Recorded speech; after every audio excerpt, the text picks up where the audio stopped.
Welcome to Extraterrestrial Reality. Today I'm going to talk about the Men in Black. Men in Black who are apparent government agents and Men in Black who are apparent aliens. Now, we all know what we're talking about here. This is something I've talked about a number of times on the show before. And I want to talk about it again because it came up in my recent podcast about the Calvine UFO incident from 1990. Of course, there were two young men, two chefs who worked at a hotel in Scotland in Pitlochry, and they, after work one evening, they went up and they were just taking a walk on the Scottish Highlands when they saw this incredible diamond-shaped object. They snapped some photos of it.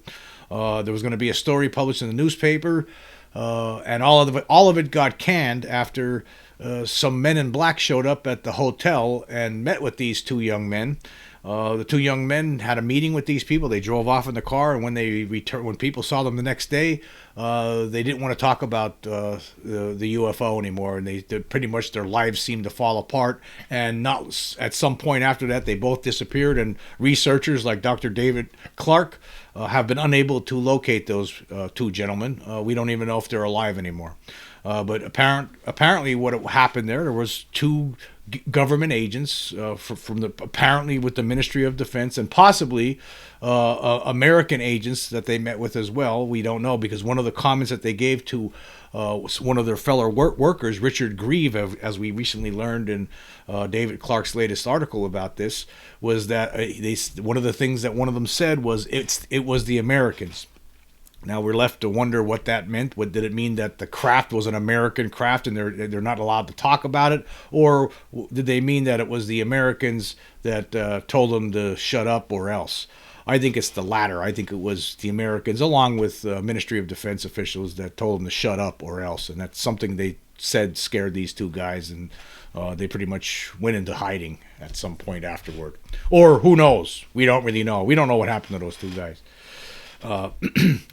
But I think that in that instance, I mean, it seems like in some instances with Men in Black encounters, they seem like they're real people. They're just government officials who want to keep things bottled up, who want to put a lid on something. I mean, imagine like a Calvine UFO. I mean, if that would have went in the newspaper at the time, there's going to be a lot of questions. A lot of people are going to be wondering what the hell is that, and what is the government supposed to say.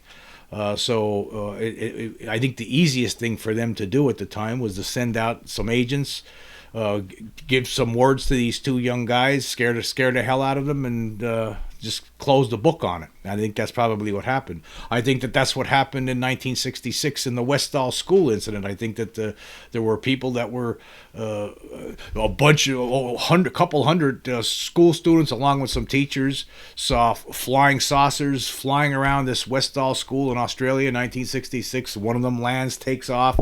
The witnesses to this day say that there was no way that this could have been something that was man-made, even though if you go to try to read about about Westall on Wikipedia, it's all we get is debunkers theories on it. We don't get what really much from what the real people who were actually there, what they said they saw, including one of the teachers there, Andrew Greenwood. He was approached 2 weeks after the incident. He was one of the people that saw this. He was a science teacher at Westall, and he was approached by government officials from Australia, and they told him to shut up, or they're going to say that he was drunk in class and he's going to end up getting fired. So he had to basically shut up after that. He didn't want to talk about it publicly for a long time, because he was scared into it by government officials who wanted to put the clamps on this story, and that's what they do. That's how they operate. And I think that there's so many different cases of this over the years where it seems like officials from various different countries, Australia, the UK, they'll approach people who have had experiences and tell them, "Hey, we don't want you to talk about this." And then there are different kinds. The other kind of MIB. And they seem to be something else. They seem to be extraterrestrial. I guess it was last year sometime I did a show about the country western singer Johnny Sands, who had an incredible experience back in January and February of 1976. It started in January. He was singing. He was performing in Las Vegas at the time, and he was out on driving around outside of Vegas on a lonely highway. And all of a sudden, his car stops, and he doesn't know what's wrong with it. So he goes out, and he's thinking maybe he's out of gas. So he opens up the gas tank. He wiggles the car around, and he could hear gas in there floating around. He could hear the movement of the liquid. So he puts the cap back on. He opens up the hood of his car, and he's basically, this is in the middle of the night, and he's it's pitch dark out. There's no other cars. There's not that many cars that he saw that night. In fact, he said he only saw four other cars that night drive by him. But anyway, he opens up the hood of his car, and he's checking it out to see if there's something wrong with the engine. And next thing he knows, he looks up straight up above him, and he sees this giant object hovering about 1,000 feet above his head, and it's covered with lights, and it's no sound. It looks like something like a blimp, but it's not a blimp. It's just hovering there, and he still has his headlights on in the car, even though it's not running on low beam. And he sees coming toward him two figures. Two figures are walking toward him, and he tries to move, and all of a sudden he realizes he's paralyzed. And then these two weird-looking guys, they weren't people, they weren't human, whatever they were. They looked like nothing he ever saw before, nothing like anybody's ever seen before. They had little gills on the side of their head, on the side of their faces, like that were moving around. They had no hair whatsoever, no eyebrows, nothing. They had these flattened pug noses, and they started having a conversation with them. Actually, I'm going to pull up. There was an article here. Actually, it was investigated by by APRO at the time, the Aerial Phenomena Research Organization, and here's an article about that. I'm just going to read a little bit of it. The incident with these two creatures lasted about 10 minutes, and they started asking him questions, strange questions. He says the questions the humanoids who was standing, the one who was standing closest to him, asked of Sans were, number one, what was Sans doing there? Sans responded that he was an entertainer who was in Las Vegas to do a show. Why were so many people in Las Vegas? Sans said that it was a tourist type town and that the people came to Las Vegas from all over. And then they asked, what is your means of communication? To which Sans replied that he didn't understand the question because there are several different means of communication. The humanoid seemed to become irritated and said, answer the question. Sans repeated that he didn't understand, whereupon the humanoid turned to the other, and the two just stood facing one another for 2 or 3 minutes. Then his questioner turned to Sans, reached out his left hand and brushed Sans' left hand and told him, don't say anything about this meeting. We know where you are, and we will see you again. The two of them just trooped off, and then they disappeared into a flash of light. Now, Sans eventually went back to his car, and he was able to start it. These guys just disappeared. So he went and tried to tell the police back in Vegas what happened, and they told him to call up Nellis Air Force Base, and Nellis Air Force Base says, well, we don't investigate that kind of stuff anymore. I just want to stop there for a second. You know, it's interesting. They, by 1976, of course, Project Blue Book had been closed for 7 years by that point. So the Air Force, they didn't want to, investigate UFOs anymore. I mean, isn't that interesting? I mean, so if you see some kind of a strange object floating around the skies, don't call the Air Force. I mean, what's the point in calling the Air Force? They don't look into that stuff anymore.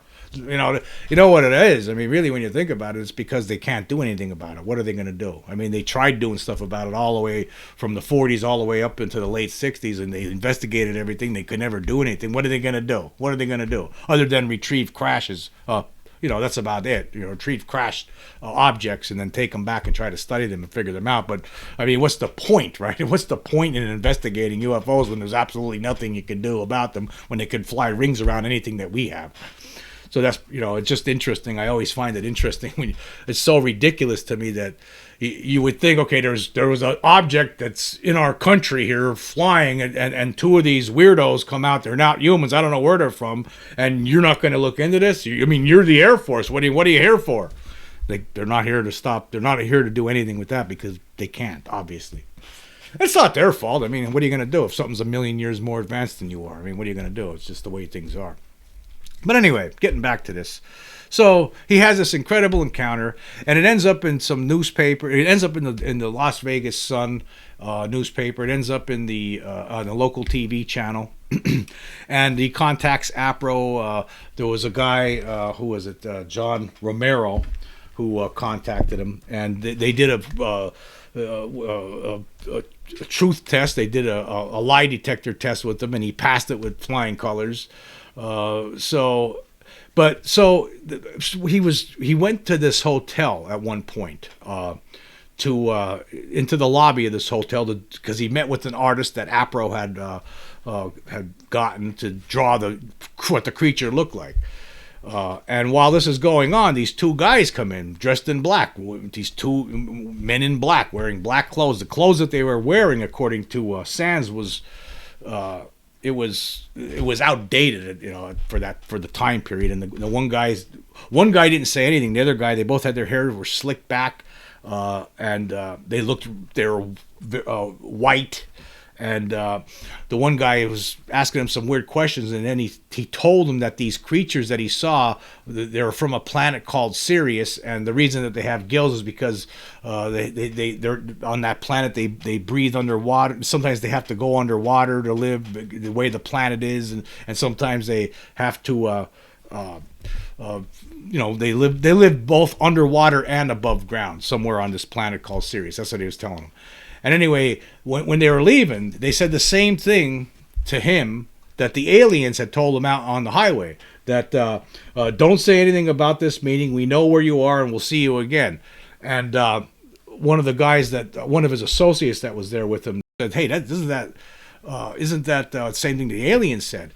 And so they told the security guy that was in the hotel lobby, they go, "Hey, go follow those guys, see where they're going." Go. And they actually walked out of the door where the entertainers walked in and out, not where the regular guests came in. So this guy is only like 8 feet behind them, maybe 7 steps behind them.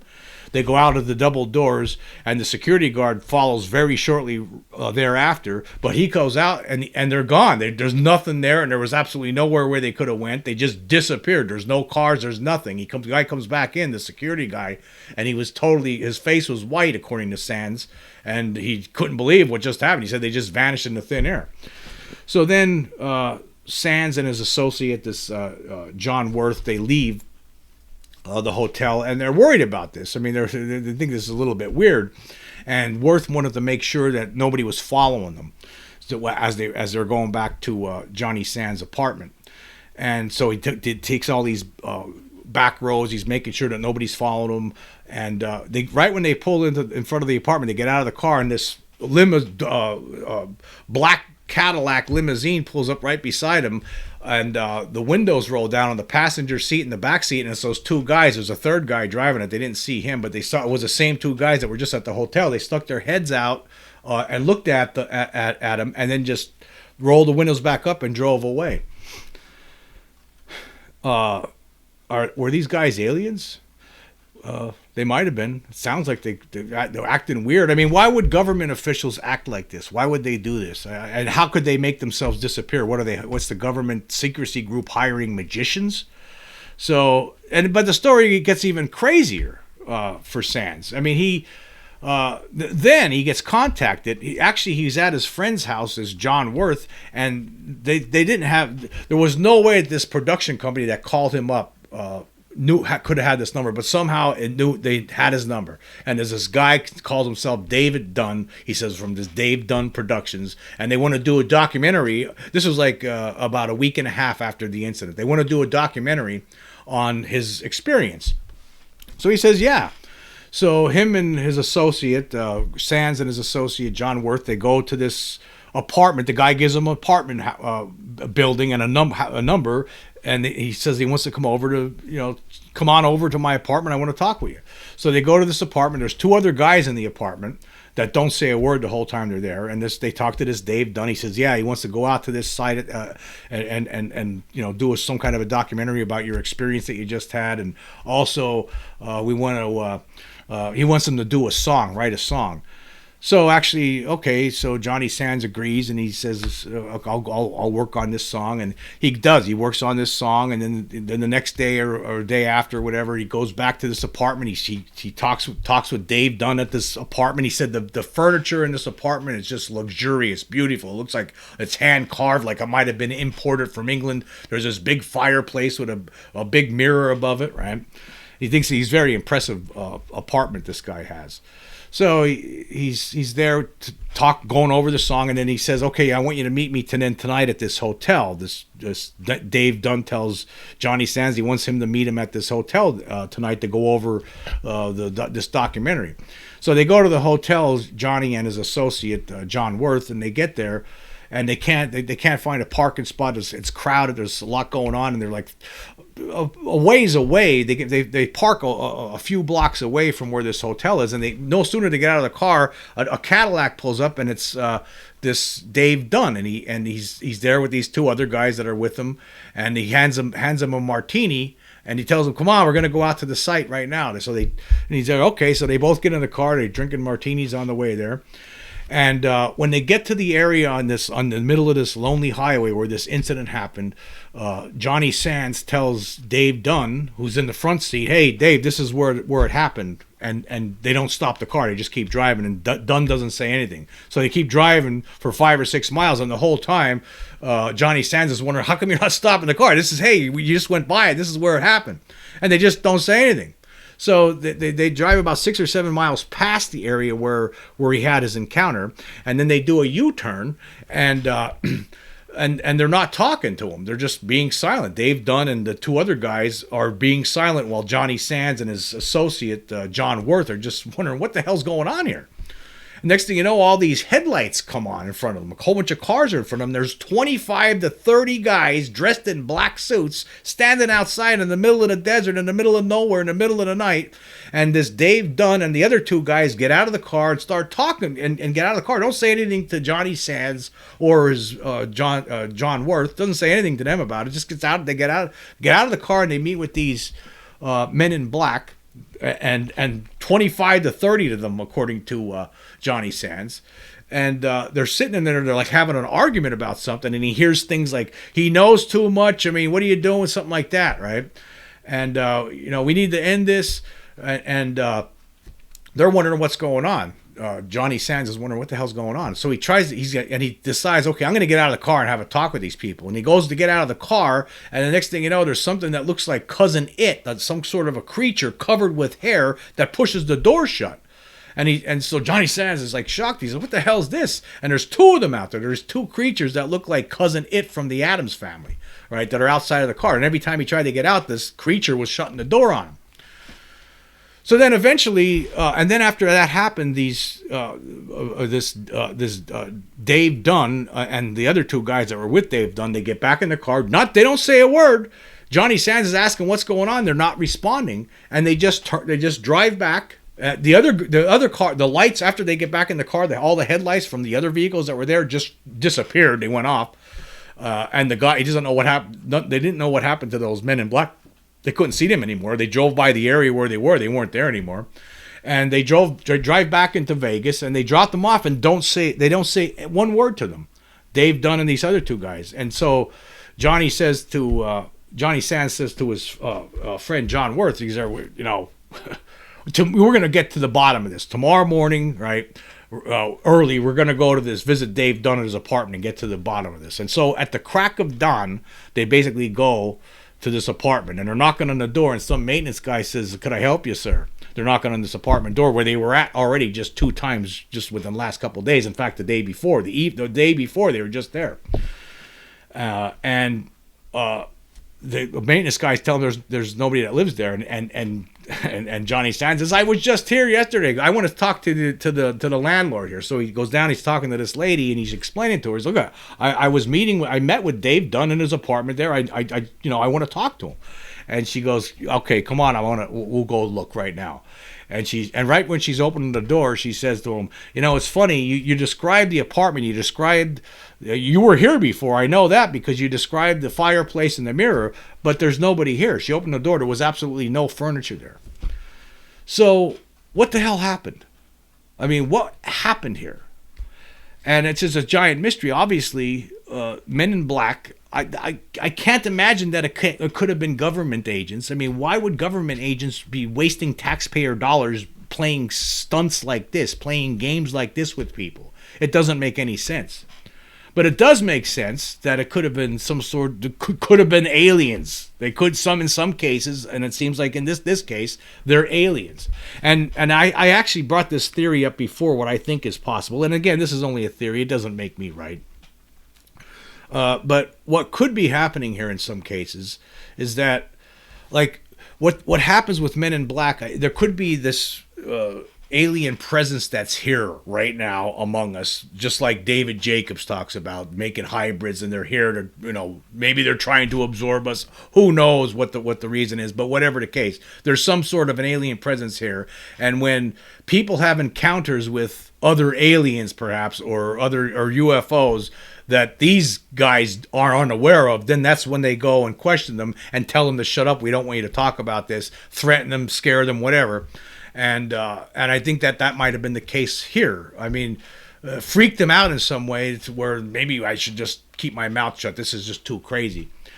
And the reason being is that maybe there's other creatures that are coming here sometimes, and they might want to claim this planet as theirs, right? But this other alien presence that's already here dispatches its Men in Black. It's the beings that look something like us anyway. They act really funny, and they look something like humans, very close, right? A lot of witnesses say they look really weird. They don't have any eyebrows, they don't have any hair. I mean, they don't blink their eyes. There's all kinds of different weird stuff that happens when people come in encounter with some of these Men in Black. And what's happening here is they're interested in the witnesses that had encounters with apparent other aliens that might be coming. That could be what's going on. It's a big giant mystery. But regardless, whether it's Men in Black that's a government agent or Men in Black that are aliens, it seems that they have the same goal, is to shut people up, and that's one of the main goals. The same thing happened with something very similar happened with Rex Heflin. Actually, Rex Heflin, who he was a highway maintenance engineer in Orange County, California, for the Orange County Road Department in California back in 1965. Of course, Rex Heflin was out. He was doing his job. He found a sign on this lonely highway in Orange County that was there was some branches blocking it, and he tried to contact his boss on the radio to let him know about this, but it was all sort of interference going on the radio when he tried to contact his boss.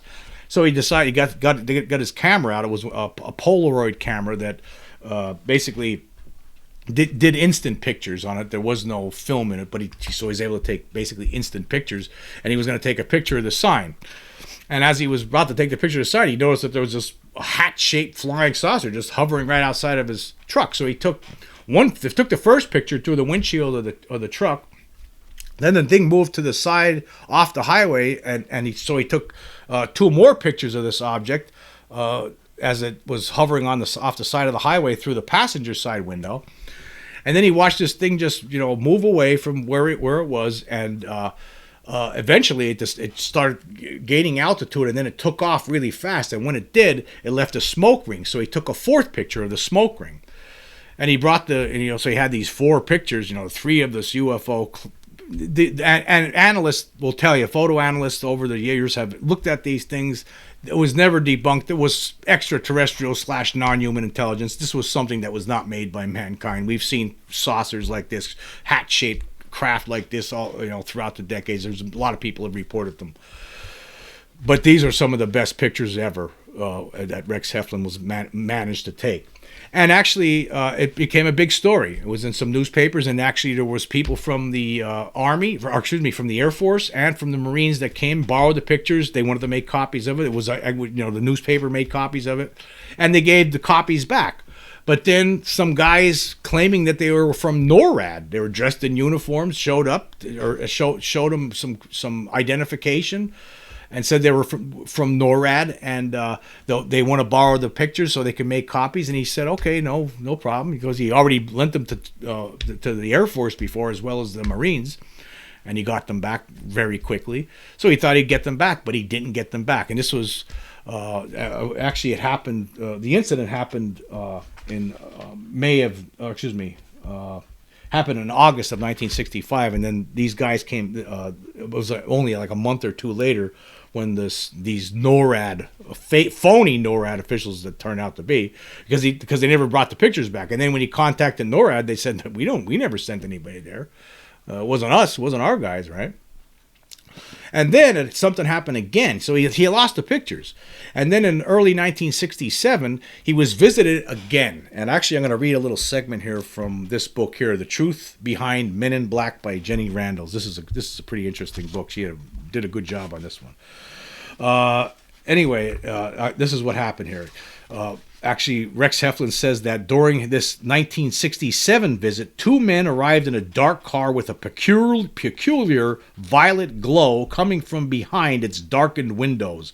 Someone appeared to be seated within, but it was not possible to make out any details. That person remained in the car whilst two Air Force uniformed intelligence officers got out and asked to interview Heflin.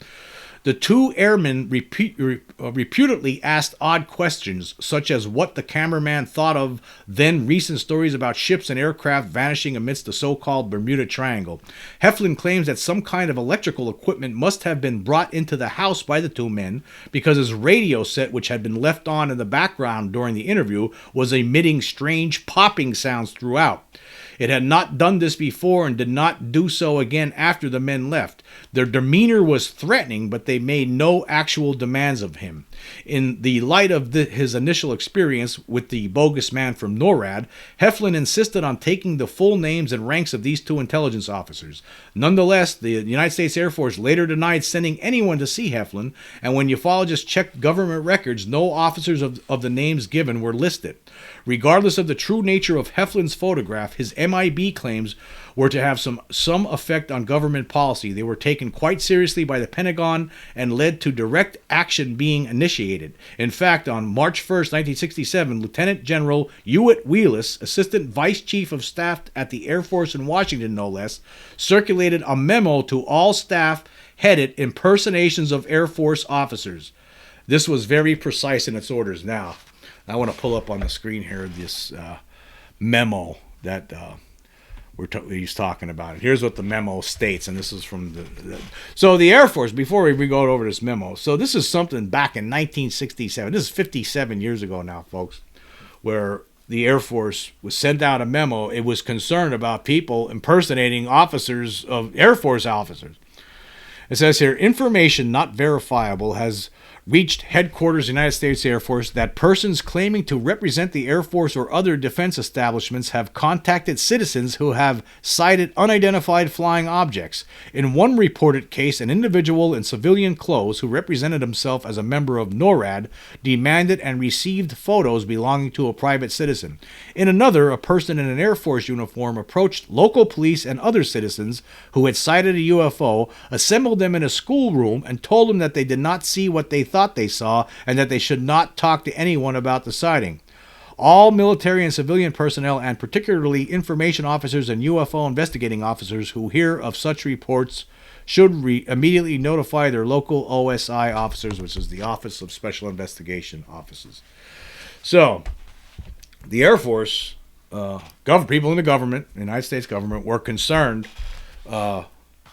as early as 1967 about people impersonating them and contacting citizens and police and telling them that they didn't see what they thought they saw. You didn't really see that, and don't ever say it to anybody. And it wasn't the Air Force, even though I don't know if by the 1960s if human Men in Black experiences, encounters, right, with Men in Black who are humans, like in the Westall School incident from 1966, right?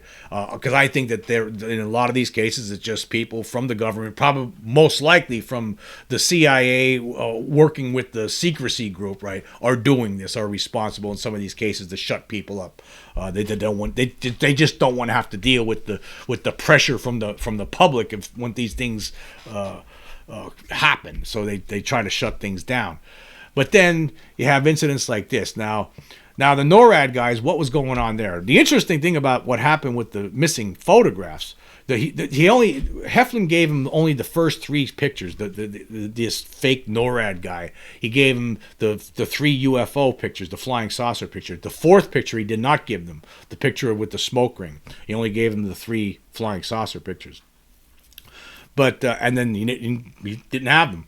But in 1993, basically 28 years after this happened, he gets a phone call from some lady. He picks up the phone and he hears a voice saying, "Did you check your mailbox recently?" Something to that effect. And he went out and he checks his mailbox and there's nothing there. And then a little bit later, he gets the phone call again, the same lady. "Did you check your mailbox lately?" He goes out and checks his mailbox again, and there's an envelope in there. And inside the envelope, in this manila envelope, are the three photographs that were stolen from him 28 years before. Now, what happened there? Like, why? What? Why? I mean, okay, I don't understand what happened here. Now, maybe it was jokers, people who were interested in UFOs that dressed up and pretended they were with NORAD to get those pictures, and I don't know, and then decided to return them 28 years later. I don't know. None of that makes sense to me. I don't know. I have trouble with that one. Why would the government do that? But then again, maybe it was the government. But why? They already had the Air Force and the Marines. They already got copies of the picture. Why did they need the originals? Why did they have to steal the originals from them? Or was it the guys from NORAD, and then particularly the other people that showed up in 1967, the ones that came in his house after the pictures were already stolen, that were asking him weird stuff and talking about the Bermuda Triangle and everything, and his radio was crackling the whole time they were in his house. Like, what was that all about? Those guys, the ones in '67, to me, that might have that visited Heflin, they could have been aliens. And maybe even the NORAD guy. But then why return the pictures? I don't know. Maybe what happened here, maybe the NORAD people was representatives of the secrecy group. And they wanted the pictures. Maybe they were trying to prevent the pictures from getting stolen from Heflin. None of it makes sense to me. I can't figure it out. It just seems like odd behavior by people, and that doesn't make any sense to me. Like, you just take pictures, steal something from somebody, you don't return them, and then 28 years later, he gets them back somehow? I mean, how did this happen? Who was it? Who stole them? Who was these people pretending to be NORAD? But again, I don't know. I don't know the answer to that question, but I think with regard to the other people that showed up later on, the phony Air Force officers, the ones that were asking all the weird stuff, that they could have been extraterrestrial. And in some cases, like for instance, in the 1964, I talked about this one before, the Solway Firth spaceman incident. Yeah, Jim Templeton and his two daughters and his wife went to they were in Cumberland, England, and they went to the Berg Marsh, situated near Berg of Sands, back in 1964. Takes a picture, and when he develops the picture, to see what looked like a spaceman standing behind him. Now, I don't think that is a spaceman. I think it was his wife, and it was just that's the way the picture came out. It was overexposed. I think David Clark nailed it 10 years ago when he made that assessment. That's what I agree with that. However, but Jim Templeton had a Men in Black incident then too, and I don't think it was government agents that showed up at his house. I think it was potentially alien creatures that look like humans, but they're not. I mean, a couple of months after it all died down, after this incident happened with this Solway space picture, and the news was dying down, all of a sudden he gets a call from some people that want to meet with him, and they show up in this brand new Jaguar car, black dark car, and they want to know. They take him to they want him to show him they want him to take him to the spot, right, which is about 5 miles from where he lives. So he gets in the car with them in this Jaguar, and they drive to this spot, and they're talking to him, asking him weird questions about, how did the sheep and cows act, and then they got angry with them, and they said, okay, now show us where the man was standing. And he goes, I never saw a man. And they just said, oh, okay, all right. And they just walked away from him, and they left him standing there. They got in the Jaguar and just drove away, left them, abandoned him there, and he had to walk 5 miles back to his house. That's strange behavior to me for government officials to do something like that. And the way these guys were acting, it seemed really strange too. So I think, even though I believe that the Solway spaceman just was nothing, it was a mistake, it was an error. That's what I believe, and I think a lot of people probably in the UFO community have reached the same conclusion. I know some people think it is something from space. I don't think it is. I think it was just his wife, and it was her back, and it was overexposed, and it just looked like a spaceman. But see, if my theory is correct, then it doesn't really matter that it was nothing. But what it did was it activated these MIB among us, these alien MIB among us, to investigate. And they take them out there and they act funny. They ask them a bunch of weird questions, and then they get angry with them, and then just leave them there and walk away and drive away in their car. So I think that that's what we're dealing with here. And it just happened. Here's another question. Just with the Las Vegas incident recently from last year.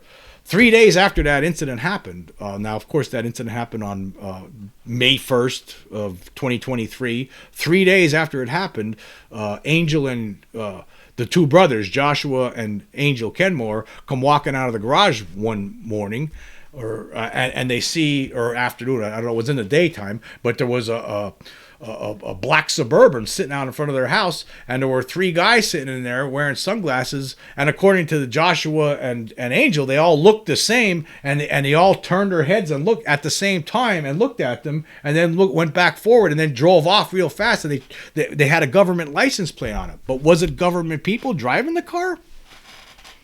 I mean, why would government officials act like this? I mean, if something, like that family called the cops, and then the government if the government's going to send somebody there, why not send somebody there and meet with them and talk with them and act like a human being? Why would you send someone and act like that? That's makes me wonder if it was government agents or not. I don't know if it was.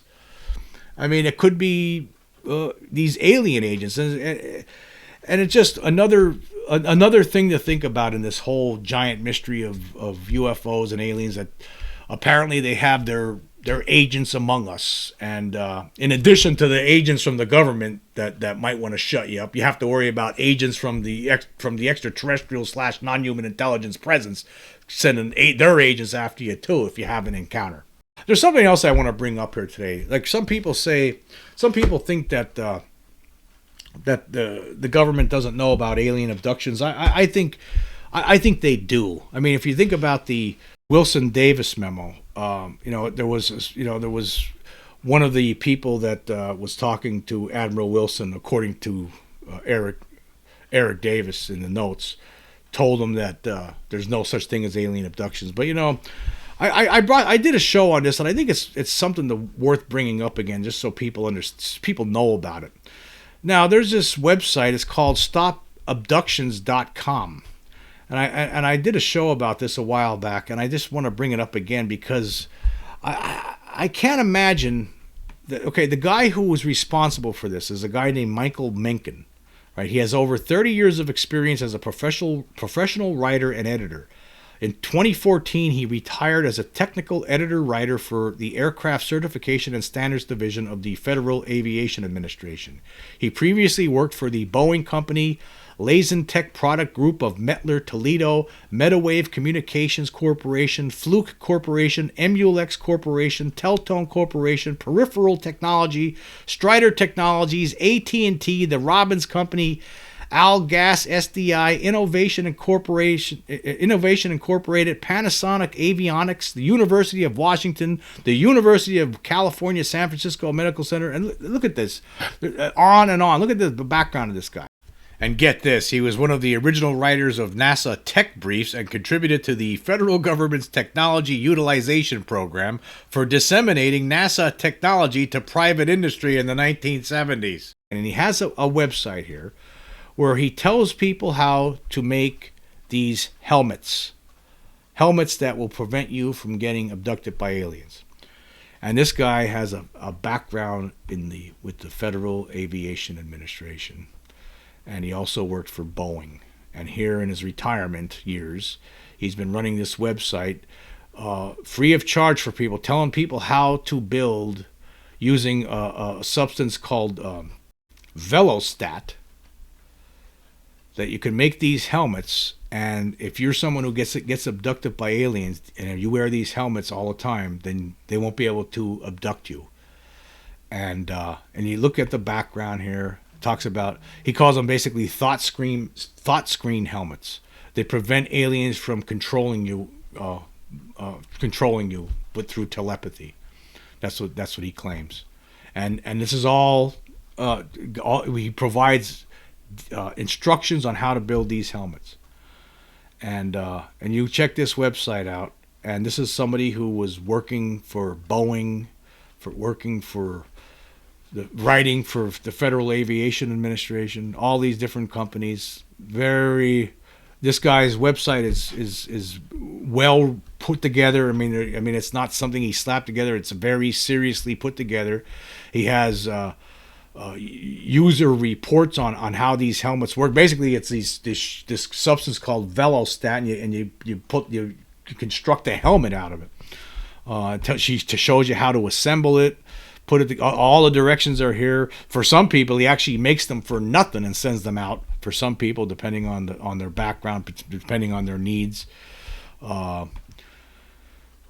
And he talks about here's what he talks about. He said he has one section here in his website called Intelligence. The aliens may be 1,000,000 years ahead of us in technology, but they are still using physical forces which can be understood and controlled. The thought screen helmet demonstrates that the aliens communicate with some form of electromagnetic energy, and that form of energy, which may also be a form of telepathic communication, can be blocked or jammed. We are coming closer to learning about real alien technology by taking an intelligent approach to the problem. And he talks about talks about David Jacobs, Bud Hopkins, people like that in here, and about what they learned about alien abductions. But here's some guy that used to highly connected with government, and he has this website now for quite a few years. I mean, so this guy, okay, is this some backward way of the government trying to help people who are affected negatively by aliens? Is this what it is? Or is this guy, I don't understand what's going on here. I mean, look at the background of this guy, and here he has these helmets, and there's reports, there's case histories, there's testimonials in here. Let's look at some of the case histories here. It says, here's from January 2020. A woman in Florida made 2 baseball caps lined with Velostat, which stopped aliens from abducting her. She reports that the aliens have been following her and that she can sometimes see their spacecraft. She lives in constant fear of being abducted. The aliens try to remove her helmet when she sleeps, but she secures it with many strands of twine wrapped around it so they cannot take it. She also reports seeing what may be alien spacecraft disguised as helicopters. Here is a January 2020 email from her.